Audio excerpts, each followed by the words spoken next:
Let's move on to our special guest of the morning. Ladies and gentlemen, it's pop legend Paul Young! Welcome back. How are you?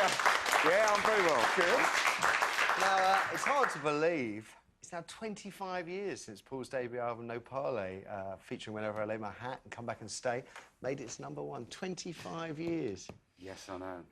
It scares not just me, but a lot of other people as well. I can't... It's horrible to think so much, because I keep thinking that was the golden age, really. Yeah, but it's actually out again now, remastered with extra tracks. 12-inch remix, 12-inch mixes. Yeah, 12-inch mixes, but unreleased stuff from the same recordings 25 years ago that previously the record company couldn't find them. But now record companies have realised that a lot of their money is in their back catalogue. They've actually sent people in to find what's there. So some of the songs were titled wrongly. So we found versions of me doing Tears for Fears song, Pale Shelter, and an old soul song by Frederick Knight called I've Been Lonely So Long. And they were all done in the same period. So you can remember doing them and then someone lost the tapes? But they were incorrectly titled. The Pale Shelter one was called How Can I Be Sure? Because the first line is, How can I be sure?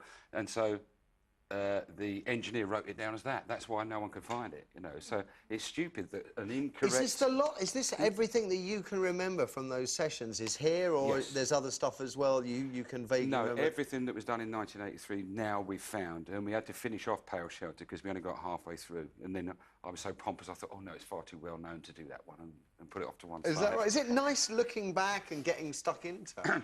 Yes, it is. It's kind of weird to listen back to it, especially when you get in a good room where you can hear everything and all the little bits and all the memories start to come back. So I actually wrote the notes as we were mastering of what I remembered on the recording process, because that was a very adventurous way of recording, and Laurie used to do all that cut and paste stuff that George Martin used to do. He studied under George Martin for a while. So we used to make our own drum loops and all things like that, whereas now they just go through a digital machine and find one. So a lot of that fun process of almost like being in a playground, you know, a sound playground, has been lost, and it brought it all back to me, the fun we had. And also, as the tape was going round, we were mastering it because it was tape then, the tape was falling to bits, because you'd mix the song, you'd make an edit, and by making an edit, you mean cut it and stick it together with the equivalent of sellotape, isn't it? Yeah, because there were no computers, so you get halfway along the mix, go, oh, I made a mistake, stop there, you carry on, you splice it, but it's all lost its glue, so as it's spinning round and we're mastering... Bits of it are pulling off. It'd fall off and then just spin the other way, you know, and you have to stick it back together again. God, I mean, now that makes me feel it just feels even longer than 25 years. Pre-mobile phones back then as well, wasn't it? Oh, yeah, there was no such thing, yeah. And, you know, I tried to explain that to my children, yeah. Because the old days, you know, cassette tapes. Now you try and find something that plays a cassette. It's near enough impossible. We've got a clip of some vintage Paul Young here singing his #1, Wherever I Lay My Hat. You're all right, Shona. No, too many boyfriends at a particular time. I could see your eyes, like, almost well up. It's a great chord progression, that song, now. Oh, it's a lovely tune. The old heartstrings, yeah. Lovely tune, lovely tune. Here and Now too, of course, that's still ongoing at the moment. You're kind of midway through that, isn't it? Yeah, we're moving into, like, the summer festival party type shows now that are coming up, so they're dotted around July, August and September. And who are you with at the moment? Who's on the tour? Well, these are going to vary. Yeah. It was a couple of months ago. We had Rick Astley, Bananarama, ABC, and a bunch of people. Now this one, all depending on which one you're going to, you're getting Kid Creole, Bananarama, me, ABC, Howard Jones, Nick Kirsch. It's pretty much everybody, but it's different ones at different places. Fantastic, absolutely fantastic. Still cooking as well? Yes, I am. In fact, that just recently came to a close, so don't go on the website and try to book him, because there was a little management split, and so it's been put on ice. But I loved it. I used to do every Tuesday at a restaurant near me, Cajun food. And that's still your passion, as I can remember from MasterChef, or one of those. I can remember it was Cajun food. Yeah, it was mainly because you can't find it in London, so that's what I always used to cook for my friends. And as far as I know, apart from there's a fast food type place that does it. I think we were the only people doing Cajun food in London, which is why I might stick to that idea. Well, from what I remember seeing it on the telly, it looked damn fine as well, I have to say. Lovely to have you here for a second run of the Wright Stuff. Lovely to have you too. We've got some great talking points for you. Show kicks off with the headlines. Paul will take us through those. Thank you. Time for the headlines first, though. And what's making news today, Paul? Well, we've got here that... the header, I'm going to have to put these on now. That's these 25 readers, years that's 25 years. Where have I laid my glasses? So I'm trying to find the guy's name now. So, but he's Mr. Baker. That's it, head of Essex Police.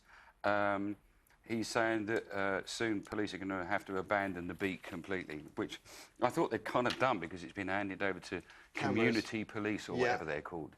But the thing about community police is you get more of those on the beat, then it's written and spoken about on TV and everything that they have no powers. Yeah. So you might as well have cardboard cutouts. Well, I'm thinking more about the cameras, that, you know, there's cameras everywhere looking, so you don't need police. And I think, well, if that's the situation, then we have actually arrived at George Orwell's 1984, aren't we? Where all our security is monitored by camera.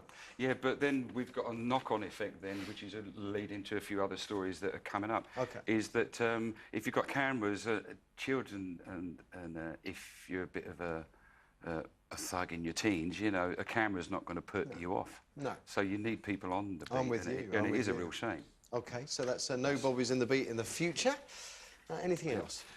Yeah, we've got fuel protests, right? Well, once again, I'm with them on this because, I mean, what I do need a car a lot, you know. Yeah. Sometimes I can jump on the tube, the country, but a lot of the time I'm taking guitars with me and things like this, and you know, and so I have to go by car, and then you fiddle about trying to get your congestion charge done. Have you noticed the cost of touring going up because of...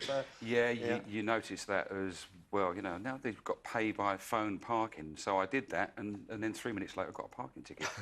So something's going wrong somewhere, you know. But they're just hitting the motorists. Well, how much do they want off? Something like 25p a litre off, they're hitting the motorists all the time.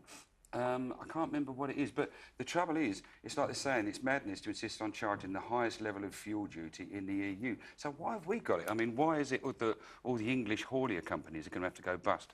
So are we going to have to use Euro hauliers when we want stuff moved around? It's just not right, you know. It's because for so long our government has been taxing the backside out of everything, isn't it? That's why, and we've been taking it on the chin. As soon as you get on a steering wheel, you're getting it, you know. It's terrible. Although, I'm always very mindful, one of the reasons the price of fuel is going up is because we're running out of it. And they can protest all they like in one sense and say we demand cheaper fuel. And I can understand on the tax front that they could be given a break, but the bottom line is we're running out. Yeah. So we need to be experimenting into other fuels and things like that. Bigger lorries. Bigger lorries. Not so popular, that idea, I should imagine. Awesome car. That's what we have. Right, and now greenhouse gas from the old horse caca, that one. Riddled with methane. There you are, you're back to the horses. Can't do that, Right, so now a town has banned drink sales to foil a Facebook party. Now, my daughter did a Facebook party and couldn't even get 25 people along. So, I mean, quite how they think there's going to be thousands. I'm surprised. I mean, I don't know if they will be. Bay, isn't it? Tall Bay, yeah. 10,000 people they're talking about. Yeah, and it says party organisers have used social networking site Facebook to advertise the event, which would take place at a secret location. So they'll announce it, and then loads of people are going to supposed to turn up with booze tents. Yeah, it's like the old raves. He says, looking over his glasses, I think it's disgusting.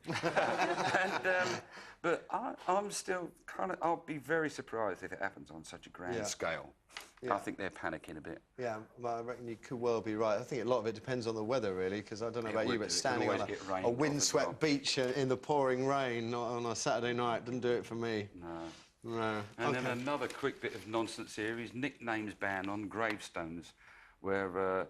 it says that what's going to happen is that the Church of England has said that a person's full name must appear on the birth certificate. Oh no, as it is on the birth certificate, that's what must be on the tombstone. So they're giving examples here. But I mean, it's like when Rod Stewart dies and they put Rodney Stewart, no one's going to know it's him. No. It's like, it just seems a bit... He used to dig graves, didn't he, for a living? There's an irony there. Yes, he did, yes. But it just seems a bit stupid because people do get known by their name, you know, and Rodney sounds old-fashioned and Rod sounds cool. You know, so that's why it gets shortened, and so there should be a reason that should be put on the tombstone. You'd have thought they got better things to worry about, like why they keep repressing women in the Church of England, eh? Just a thought. Nice one, Paul. What have you got, Shona?